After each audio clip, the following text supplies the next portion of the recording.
बोलायची कडी आणि बोलायची भाषा, इतकं चांगलं विधेयक आज महिलांच्या सन्मानासाठी होतं.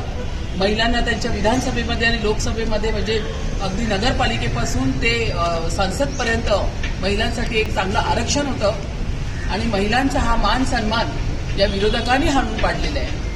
मोदी साहेबांनी मान पूर्णपणे ठेवलेला आहे. आज ही सत्यता लोकांसमोर आलेली आहे आणि ह्या राहुल गांधी आणि त्यांच्या पूर्ण पक्षाचा या प्रसार माध्यमाच्या माध्यमातून मी पूर्णतः निषेध करते. हे फार चुकीचं झालेलं आहे. महिलांचा सन्मान न राखण्याचं काम राहुल गांधींनी केलेलं आहे.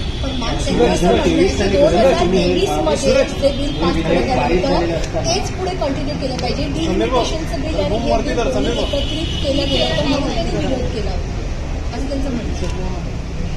या ठिकाणी आता जनगणनेला सुरुवात झालेलीच आहे. त्याच्यानंतर पूर्णतः डिलिमिटेशन पण होणार होतं, पण त्यापूर्वी हे विधेयक येणं अतिशय गरजेचं आहे. हे पहा, मी तुम्हाला आत्ताच थोड्या दिवसापूर्वीच मला वाटतं खासदार वर्षा गायकवाड त्यांनी पण स्टेटमेंट केलं. त्यांची सुरुवात आधीपासूनच झाली होती.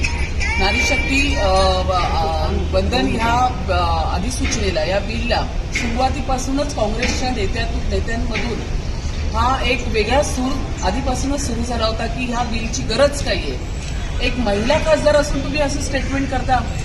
मला तर पुढे जाऊन असं म्हणायचं आहे की ज्यांच्या घरी आता त्यांचे वडील आदरणीय एकनाथ गायकवाड साहेब हे खासदार होऊन गेलेत, त्यामुळे त्यांना त्या ठिकाणी जागा मिळते.